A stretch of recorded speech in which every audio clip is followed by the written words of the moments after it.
Hi, this is Ellie from the Art of Coaching. I am a school teacher, support worker, psych student, and a blue belt in Brazilian Jiu-Jitsu. I recently sat down with Jordan from Jordan Teaches Jiu-Jitsu, a black belt known for his successful coaching and his huge online following sharing BJJ content through the lens of the constraint-led approach. This was such an exciting conversation, bringing to light and bringing awareness to kids BJJ. Heads up, I was in Sydney when this was being filmed and the quality of my video content was pretty rough. If you like this content, please like and subscribe and follow along on the Art of Coaching Instagram, where I share tips, tricks, and everything in between for kids BJJ coaches. All right. So first of all, where are you at the moment? So I'm in Canada. I'm like about an hour and a half from Toronto.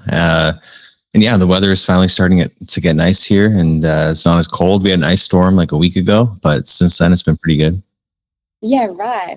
Okay. So I usually live like in Queensland in Australia, like right sort of towards the top of Australia, but I'm actually in Sydney right now. So we flew to Sydney last night and I'm in Sydney at the moment. So I'm not even in my usual space, but that's okay. So yeah, let's get into it. So I messaged you because I know that you do CLA. I know that you have a big platform on YouTube, and I love what you do. I love the content that you put out. And something that I really wanted to do was to find somebody who I thought would advocate for kids, because Brazilian Jiu-Jitsu is an incredible sport and we see how amazing that is for people, but yet we don't really see it for kids. You know what I mean? Yeah, I know. I totally agree. I think that it's not really prioritized as much. And yeah, like we were talking earlier about like sometimes kids programs not always being a priority to the gym owner because they kind of view it as a cash cow and don't put as much like effort into it, and they're not caring as much about the experience and product itself. But for me, like I really love teaching the kids and I love seeing them get better at jiu-jitsu. And I couldn't imagine only teaching adults. I think that kids are just as fun as teaching adults, if not more fun, because they're just, it's a different experience. Like they're, I don't know what the word to use, like more like playful, just like having a good time. I just like being around that energy. And yeah, I love teaching kids. Like that's my favorite part of the job. Yeah, 100%. I completely agree. And that's the thing, like we go into our adults classes and stuff. Obviously, I'm not teaching the adults classes, but when I'm with kids, it's like an innocence, but the way that they move, they're not overthinking things. They don't overthink things the way that an adult does. So they're doing things that are so much more dynamic or so much more evolved in ways that they don't even know it's evolved, because they're just like moving in these ways. And you're like, wow, that kid just did like a full De La Riva and they don't even know what De La Riva is. How cool is that? Yeah. Yeah. Oh, I find it easier to do CLA with the kids because they're less inclined to ask you, how do I solve this problem? How do I do this? Like, I think the adults want the answers more often, where like kids are just more having a good time playing and less concerned if they, know how to do it right, or even the thought that they need to know how to do it right. They're just ready to go. They just want to have a good time. And yeah, since switching over to CLA from a more traditional approach, it's been night and day. Like I think the kids enjoy it way more and they're just more engaged the whole class. And it's just a better style of class for kids, like for adults as well, but I think especially for kids. And I think in the past, games were used a lot to teach kids, but it wasn't quite CLA. It was more so games that are less applicable to jiu-jitsu, and it's more about just like them having a good time, which is important too. But yeah, CLA itself is it's amazing for kids. Like that's like 95% of how I run the class. Like sometimes we'll do like other stuff for fun, like play games that are, can be like irrelevant, but just once in a while, just for a good time. But, and sometimes I'll show some technique if I don't know how to have something emerge in the game, like, which happens sometimes, like for some submissions, like I can't figure out like, how can I get them to do this through a game? So in a case like that, I don't find it a big deal just to show them statically, but, we do very little static at the gym. And I think the kids appreciate it. And yeah, they just, since switching over, they've just been blossomed. They've gotten better and better at jiu-jitsu. Yeah, yeah. We're the same. We opened our gym January last year, so we've been open over a year now, but we've always taught with CLA. But we've had children who have come from other gyms who have been taught traditionally come over, and it's been so interesting seeing their development throughout sort of the last 6 to 12 months, and the way that their thought processes were close guard, knee cut pass, side control, to now thinking more of it as like move the feet, get to the knee line, chest to chest connection, like just changing the way that we speak to them and changing the whole concept of it has really evolved their games. And we don't, the same as you, like we don't have to do silly games or engage kids between, because they're engaged the whole time. 100%. It's a cool thing too to see kids understand jiu-jitsu more. So like I'll ask questions while I'm teaching to make sure that they have retained the info and they understand, what I'm saying to them. And so I'll ask them, okay, so just say it's like the back, like the win condition is like escape the back. I'll say, what does that mean? And they'll say, get their chest off your back. Right? They understand that now. So when they go to grapple, it's not like some like really confusing thing to remember, a bunch of different steps to get out of the back. They just understand I need to get this person's chest off my back. And I find that very helpful and a really cool thing to see, because I could see that before. And other people could too, but I think kids can't, the traditional approach, they can't see it as much, like what they're actually trying to do, what their intention is. And just the term chest to back or chest to chest is just, so useful for kids. And I wasn't doing that before when I was more traditional. It was more like, here's like how I escape the back, you get past the bottom hook, stuff like that. And it's come a long way. Like I've been teaching kids for 10 years now. So like when I first started, eco wasn't even a thing, or it was, but it wasn't in the space. I had no idea. I'd never heard of CLA before. So it's been like an evolution over time to get to where we are now. And I'm really happy with the program now. Yeah, that's fantastic. Yeah, it's interesting. I've never had to teach anything other than CLA. So I actually had somebody the other day message me to ask, how do I engage children, or like, how do I differentiate a position? So they were like, oh, my grey belts are getting a bit bored, but I've mixed class, and how do I do this? And I was like, I don't even know what position anymore, because my brain doesn't even think about positions the same way that it did when I was first learning, or when whatever. It just doesn't go there the same way that it used to. And I was like, I don't know, man. I think you should maybe just play a game. It makes more sense. You'll keep them engaged for longer. Yeah, exactly. I mean, kids want to move. They want to play. So like CLA is perfect. Like some people in the CLA kind of eco, realm, kind of, some are more kind of hardcore than others. Like, I don't know how you feel. Like, would you say terms like side control or mounts and whatnot, or would you be more like, just a chest to chest pin? I definitely do still say side control, mount position, close guard. Like we teach it as a concept, and we'll always say like chest to chest or whatever it is, but I think I'm doing them a disservice if they were ever to leave my gym and they were going to go to cross train somewhere else. Like I encourage cross training with my kids. So if then they go to cross train somewhere else and then someone says like side control and they don't know what that is, I feel like I failed them as a coach. Like they should be able to go to any space and be able to learn or to train effectively. Yeah. Yeah, I feel the same way. I think that's, the terminology can get in the way for new students, but I think if you explain it during the games, like this, like side control, for example, or mount, for example, like they start to pick up on it pretty quickly. And I don't think it's a distracting thing at all in a negative way, but I know some do view it that way. But yeah, I'm not in that mindset.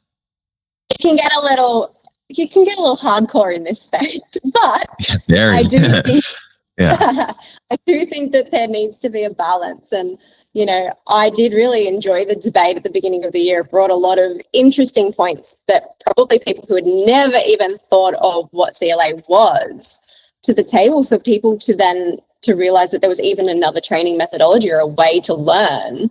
So now it's really helped us because people are like, oh, what's this training thing? What do we do? That kind of thing. So it's pretty cool. Yeah, I mean, it took the jiu-jitsu space by storm. I'm really like for me, I was a little apprehensive. Like I didn't really understand it at first, which I'm sure many people are in that boat. And I kind of thought like, there's no way. Like, but I had used games before, not quite CLA, but I mean, really they look kind of the same way, like realistically, like same type of things, same type of games. But I didn't think well, I knew that they were valuable, but I didn't think that you could just not show technique at all. And I thought that was crazy. But when I switched to it and started using it more, like I put the constraint on myself. Okay, I'm not going to show technique. And then I started showing a little bit more. I'm like, okay, I'm not going to go back and not show. So it's been a process to get there. I'm curious how you got involved with CLA, especially starting a gym like right away with CLA. I think that it's its own experience, because again, for me, it was like going from traditional to CLA over a course of it happened more recently, but it's been 10 years in business. Yeah, absolutely. So my partner is, he's a black belt in lucha libre. So he grew up in Rio, trained his whole life lucha libre as well as jiu-jitsu. And we were both training like at a gym just locally, and nothing of it, just traditional, normal methods. And then my partner was like, I really want to open a gym. I went, okay, cool, no worries, let's do that. I'll support you. So because my background, I have 2 degrees in early childhood and primary education, I was like, easy, I'll take the kids. That's not a trouble for me. And let's just do it. So when we sort of started opening, even before that, he's a bit of a nerd. He loves to research things, everything. So he started researching CLA because he randomly came up with it. In actually one of the classes, there was a coach at our old gym who just started using a little bit, but it wasn't it, but it was there sort of. So we ended up taking what he had, and he's just spent the last year researching every single video, everything he can before we opened the gym. And then he went like, I know that this is what I want to do. It's so much more fun. It's so much more engaging for adults. And then when I saw it, I just went, this is a natural progression for children. It's play-based learning. So for me, in an education space, I'm not sure what it's like in Canada, but in Australia, we have like our early childhood, which is, 0 to 5 years. And that is all based on play-based learning. So you go and you play and you role model and you learn all these things through play. And then you go to primary school and you're sitting in a classroom and you're learning and you're expected to retain the information. And I can just see such a big crossover between CLA and play-based learning and IP and, traditional schooling methods. And I just went, this just makes so much more sense. Why would I be doing this when I know that this play-based learning has so much more theory behind why it works in education? Of course it's going to work with kids, and it has. It's incredible. So Yeah. No, exactly. Like I think that one huge benefit of jiu-jitsu growing as fast as it is that you get more people in the space that have actual expertise in teaching, which when I first started wasn't nearly as much of the case. It's just kind of you just do it the way you've always been doing it, and you didn't really see people with degrees in early childhood education or teaching in general, or any sort of motor learning theory even talked about.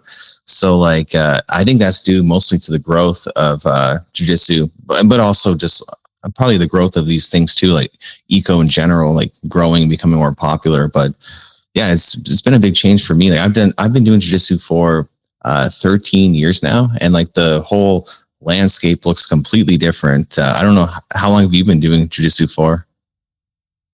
5 years. So I started in 2020, and 5 years. Yeah, 5 years. And still a blue belt. I'm still there, but that's okay.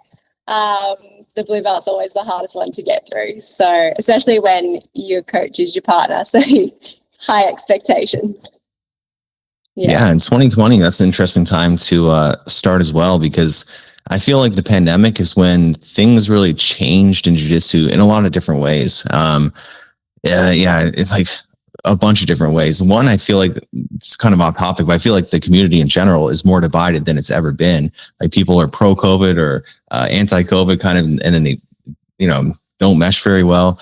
But one good thing I think that came out of COVID was, which maybe they shouldn't have been doing this, but a lot of people just training together and not doing class at all. Just going in and rolling.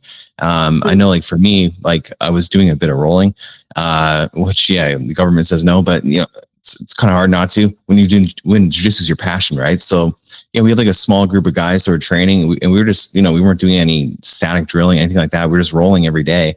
And I feel like so many of us got better from that. Even like a couple were white belts. They got so good.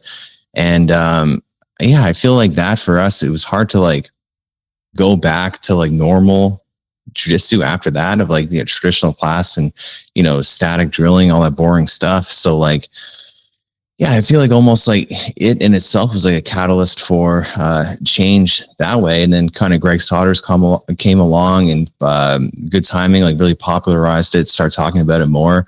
And it's just, it feels almost like it's like a different time in jiu-jitsu, like 2020, before 2020 and after 2020, it's like so much has changed. Yeah. In life in general too, actually. 2020 and before and after, it's completely different. All right, so let's circle back to, you said something about, like, at the very beginning, like the money grab idea of why kids programs are put into gyms. And I think that that's a huge one. Like, I've really noticed that kids programs tend to be run by a blue belt like myself. Definitely nothing wrong with that. But I do think that, I don't know what it's like in Canada.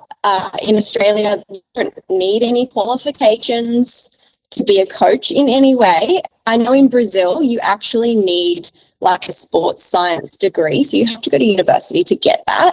So that's the only way that you're able to be a coach in Brazilian Jiu-Jitsu. So Australia is very different. What's it like in Canada? Is it similar?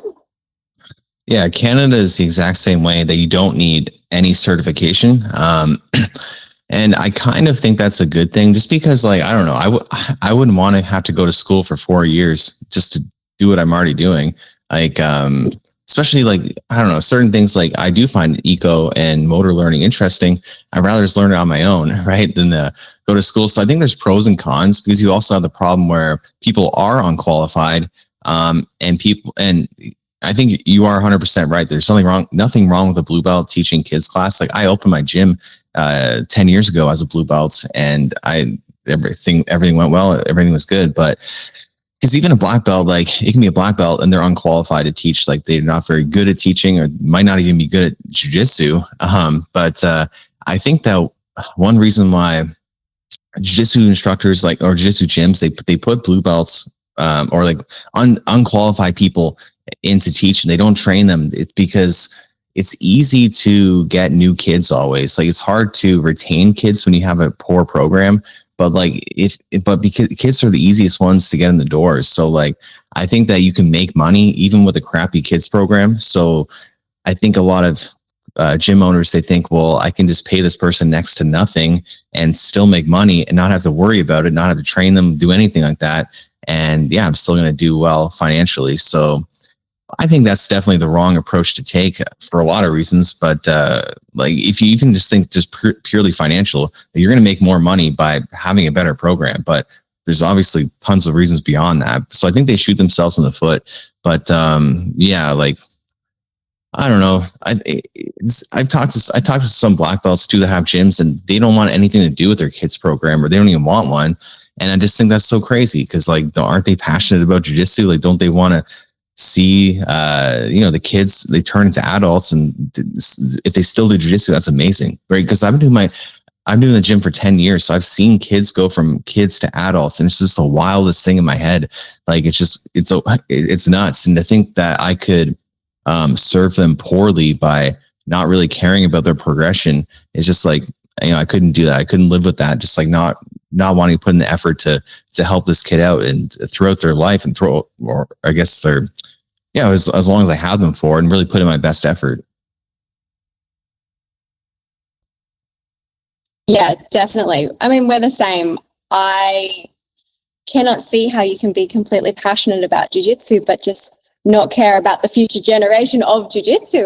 It's wild. But I also agree, I don't think that you need a qualification to teach kids. 100%. You can teach a good kids program, and I have seen some incredible coaching, even just in our local area, from people who aren't necessarily qualified in any kind of teaching but have the skills. But I've also seen some pretty poor effort in terms of, blue belts showing up high, just had a smoke and then they're ready to teach. And I just think there has to be a middle ground there somewhere between not necessarily having to be fully qualified in anything, but I guess it comes down to the gym owners too, making gym owners care more about what they're doing, or I guess even what we're doing, bringing awareness to it in a way that then maybe they'll start to think a little bit more about the people or how they're approaching their kids' programs. No, I totally agree. I think that, yeah, I don't know. It's sad to see. Like, I've seen gyms. So I literally saw someone vape once. Like, we went around to the corner to vape, and there were a kid's instructor. I'm like, I can't believe what I just saw. So it's like, yeah, there's definitely some unqualified people, but like I said, just definitely for adults too. Like, there's tons of awful instructors out there. And that's one thing I try to call out in my content. Like, I try to talk about like poor instructors and stuff like that. But people think sometimes like I only want to pick on them and not mention the good instructors out there, which there's tons of. But like, if you make content about good instructors, it doesn't get as many views. So like, I still make that content, but it doesn't get seen as much. So like, people think, focusing on the negative, but that's just because those people want to focus on the negative. But there's definitely a lot of crappy instructors out there, and it's really unfortunate. So I think that CLA and ECO becoming popular kind of encourages and puts pressure on instructors to get better and to learn more about their job. Because if they have a totally unscientific qualified or unprepared opinion, I don't know what the word to use. Like, they don't have a very oh man, my mind's blanking right now. But like, yeah, they don't understand. Yeah, like someone who, they don't prepare. I don't even know the word you're looking for, but I know what you're talking about. Yeah, exactly. Right. And that's like part of your job. You need to be able to understand motor learning, at least on some level. Like, I don't think you need to go crazy, but you definitely need to have some base level of understanding, not just motor learning, but everything. Just like just being a personable person, right? Like, just being someone people want to be around, because some people are good at, explaining jiu-jitsu, but they're not necessarily the most enjoyable person to be around. And I think for a kids class, especially, you need the right personality in there. And I would say that's probably the most crucial part, is the right personality. And once you have that right, then you can start kind of molding and making them better at, what they're doing. But without the personality, it's really tough to change that. 100%. I do think in any kind of teaching space, your personality, if you cannot capture an audience, if you cannot engage someone, I mean, even in your job and what you do every day with content and things, if you weren't an engaging person, there's no way your content would be as popular as it is, because you need to be able to know how to engage those people, your tone of voice, your body language, the way that you are able to move, not speaking about jiu-jitsu, but just how you actually move and hold yourself in a conversation, or hold yourself when you're walking, or hold yourself when you're doing your positions in your content. That is how you become a really good, well, in my eyes, how you become a really good coach. Because it's almost like an authority, and if you're able to build that sense of authority with like a firm but kindness, I think that's the key to a really good kids coach.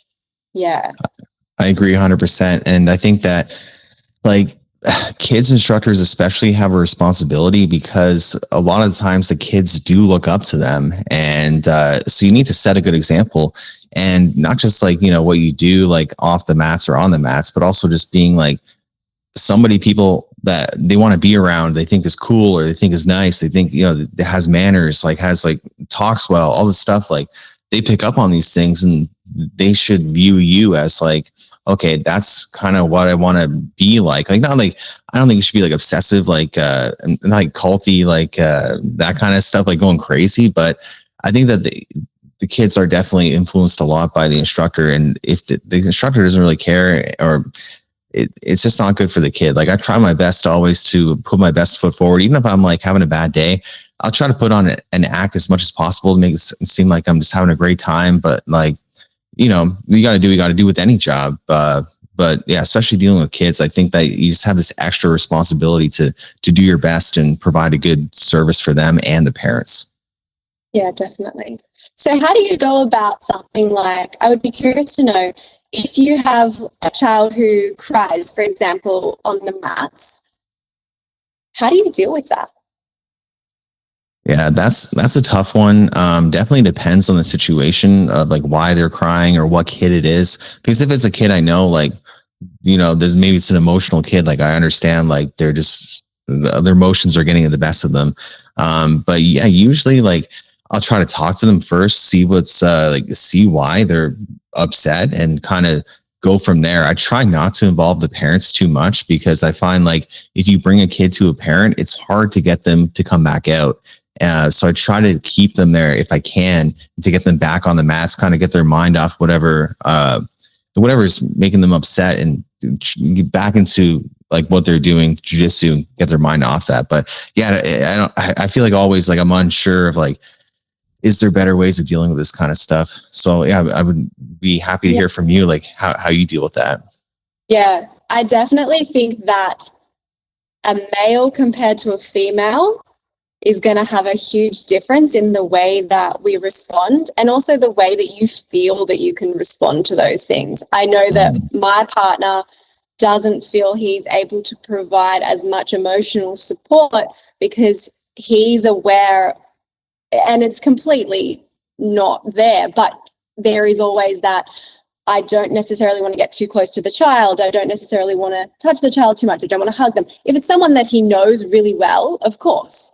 But if it was somebody who just started on the mats, the approach is always going to be different. He's kind of going to let the parent guide it that little bit more, whereas that's where my space comes in, and I'm able to bring, I guess, a different kind of energy to the space where, and I am with my background as well, I do the same thing. Like if I know the child really well, sometimes they're just having a cry and I'll be like, oh, you'll be fine. Shake it off. You're all right. But, other times I'll be like, okay, I understand. What I want you to do is I want you to take a really big breath, go and get a drink of water, but then I want you to be able to come back on. And I think when I then go back over and I'll say to the parents, I know that they're upset. I've just sent them to get a little drink of water, have a breath, have a hug, but make sure they come back on. And then when they get back on, I praise that like nothing else. I'm like, I'm so proud of you, because when we do hard things, it's easy to stop when it gets too hard or we get hurt or whatever it is. And it's okay to cry. I'm always one of those people. I'm like, if you want to cry, cry, but get back on every time. So I will always, that's my go-to for praising through that emotional phase, because we all know that when they first start, they have a huge emotional phase to get to the point where they feel confident. Yeah, big time. I like what you said about praising them when they come back, because I think one thing too is that sometimes they can feel embarrassed for being emotional. So, and they might not want to come back. They kind of feel, embarrassed by that. So just making them feel like, it's no big deal. You can cry, you can be, upset and everything, but now it's over. Now everything's fine, and let's get back to it. And like, I try to just think of like how I would want to be treated or responded to if I was being emotional, I guess. So, because I was a pretty emotional kid. I'm still kind of emotional, like probably not any more than anyone else, but I was an emotional kid, so I know how it is. Like you just have feelings that can't be explained sometimes, even that you can't even understand your own feelings. So it's hard to vocalize that to an adult asking about it. Like, I'm asking a kid what's wrong. They don't even know. So like, I can understand because I can relate to it. And I think that's really important. Yeah, we had a little boy the other day. It was actually my partner, Rafa. He was standing there. The little boy just started crying, and Rafa's like, "Why are you crying?" And he's like, "I don't know." I think it was just when you're in that close proximity to somebody, it's so unnatural to be in the positions that we put ourselves in.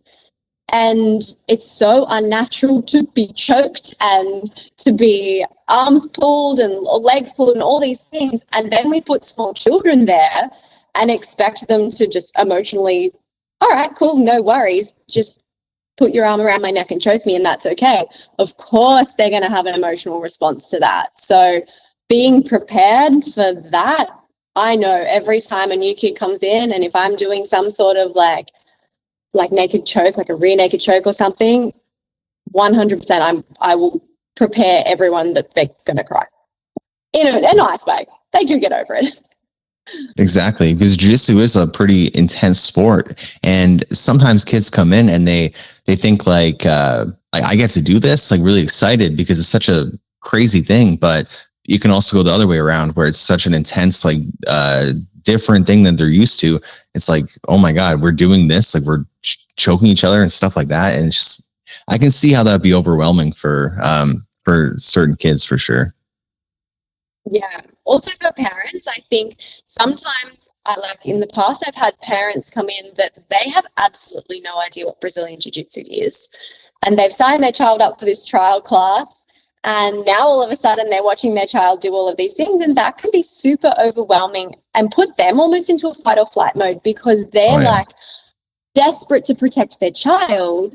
And they don't understand that what we see is normal is so completely out of the realm of normal for them that I almost have to coach the parents more than I do the kids. Yeah, it's a funny thing to watch for sure. Like the shock on their faces, like this is what I put my kids into. Like, because yeah, I don't know why some parents don't research just a little bit. Like even just a quick Google search, like it's fine. Like I'm happy to have them in the door, and maybe the kid will like it. But I'm always just surprised. Like they wouldn't check it out a little bit more before bringing their kid there.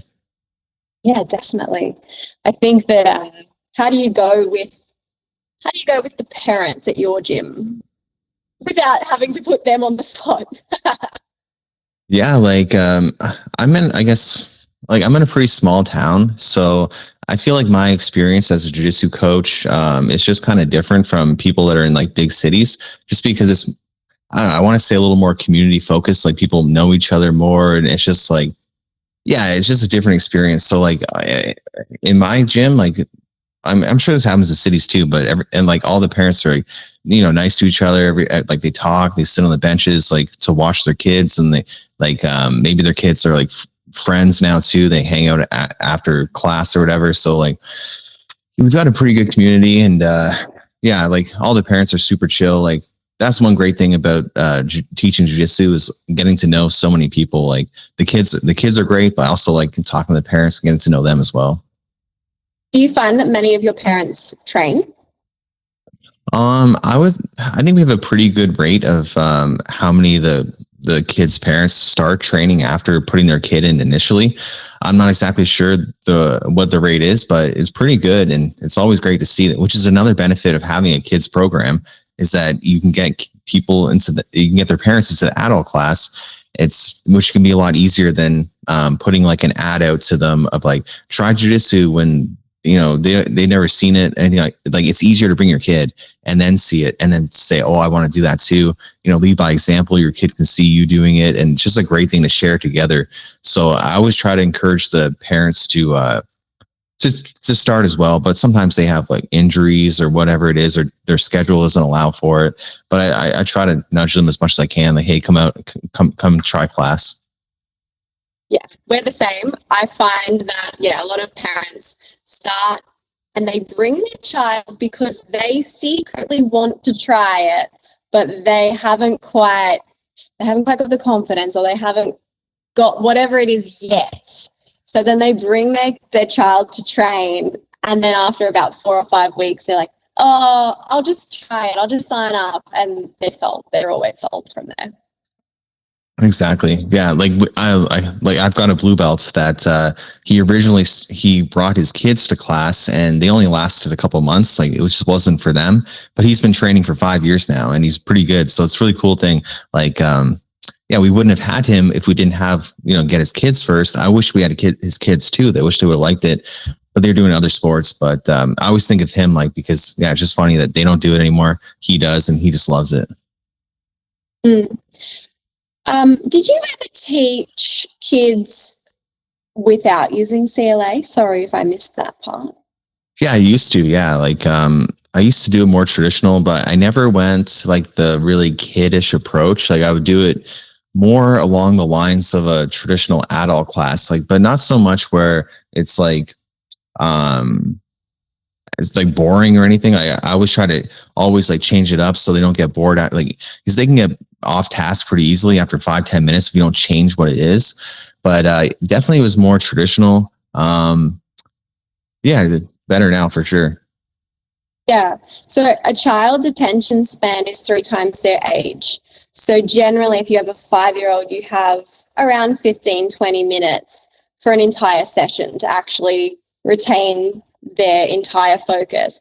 But again, that doesn't mean sit for 15 minutes and they're gonna sit and focus. That's sort of 20 minutes of jiu-jitsu, that's them done. So it's interesting how to keep them engaged and things like that. But I was asking because I would love to know, did you find a retention rate changed between when you were teaching CLA? Because CLA is a lot more hands-on, more resistance. For us, we see it's harder, definitely harder, compared to the traditional approach of IP where you have less resistance and perhaps I'm not going to say not as hard, but definitely not as challenging on the body. We've found that, we've only ever taught in our gym this way, but our retention rate isn't probably as high because, we have always just thought, because maybe you can't hide as much. It's hard. And when it gets hard, it's hard to keep going. Yeah, I agree with that. In terms of retention, I haven't noticed any significant change in one direction or the other. But I also we're a small town, so we don't have any competition. So if you don't want to do CLA, it's too hard for you. It's you don't have any other choice. There's no other gym. There's no gym teaching traditional. So I think we have kind of that advantage. But I do see sometimes adults, it's they don't really like eco and CLA. That's what I noticed for some of them. I know a lot of them love it. Everyone has their preferences, but some don't like it so much. They want to slow it down and kind of they like the traditional approach. So that is one thing that goes through my mind sometimes. It's skill acquisition. CLA is very good for that, and I think overall, most people like it better, but I think sometimes people do like things slowed down and maybe spending 5-10 minutes to learn something specific. But yeah, it's a tough one because that's the thing. The conversation is always about getting better jiu-jitsu skill acquisition, but there's more to it because it's not just about skill acquisition. There's just more to running a gym than just that. But still, with that said, I still keep it CLA, but I often do wonder if adding more, borrowing a bit from the traditional approach, bringing a little bit back would be beneficial at all, but I haven't done it yet. Yeah, we've had this conversation just this week, actually, for our adults, not even for our kids. But the idea of winning the game, they forget to be able to control their intensity. And when they start doing that, this does apply to our kids as well, though. When they start doing that, they sort of start losing the focus of what they're actually meant to be doing. And when that happens, we're finding that they'll train on a Monday, but then they're too tired and sore to train on a Tuesday because they haven't been able to manage that intensity or manage the load. And I've even had, a few people say they like drilling because it gives them a mental break, which is really interesting because I would think that a mental break shouldn't be in the drilling, because that's when you're actually meant to be trying to remember what you're doing and focusing on the position that you're doing. But if you've had a long day at work and you're exhausted, are you going to come to class and want to work really hard? Or sometimes you just want to come because you want to be part of a community. You don't want the skill acquisition. You just want somewhere to go. So I agree. Yeah. I think that's one thing that's not talked about is that one con of CLA, in my opinion, is that it's a little bit less social, where drilling, you talk to your partner and you maybe ask them about how their day went, how their how work went while you're doing the drills. And not that that's great for skill acquisition, but some people do very much enjoy that. And I guess the question is, if it's a 45-minute class, or say it's an hour class, is 10 minutes out of there, is it useful to have like a halftime sort of thing where people can kind of be a little more social, work on something specific? I don't know. Like, I have like implemented stuff before. Like I've tried like a technique of the day and like do all CLA, but then like something I want to show them, like I want them to know this, and I want like a break between that and grappling. I've tried that. Like I've tried different things. Another good example would be, I ran a beginner course at the gym, and it was like a course you sign up for. It was like 5 weeks, and it was like the second class, and I could just tell that people were getting very tired, despite scaling, that kind of stuff, trying to get them to go lower intensity. I could just tell that they were getting like very tired from it. So I decided, okay, I'll show them. We'll do a little bit of static drilling. Okay, I showed them the Americana, the straight arm lock, and the Kimura. And I felt like that was a good break in time to kind of get them, catch their breath, talk, and just relax. And then we went into some, like CLA that incorporated that. And I know like some people might listen and say like, oh, you're kind of doing like IP CLA in that situation, or, not doing true CLA. But I think in that particular case, I think it was a good use of time, because I don't think in that specific class with those specific people, it would have been best to just keep going with live work. I felt like 5 minutes was just a good break for them. Definitely. I think you are on the right track, to be honest, because if you're then able to recognize that your group is not engaging in the way that you need them to engage, switch it. Like, why do we have to keep this thing where it's like you're one or the other, when if you like to be a good coach, you need to be able to read your room. You need to be able to know when things aren't working and when to change them. So if you recognize it's not working, you change it. And if that's what you need to do to change it, that doesn't mean that you're less CLA. It just means that you're a good coach and you can recognize that people need different things. So yeah, I don't see an issue with that.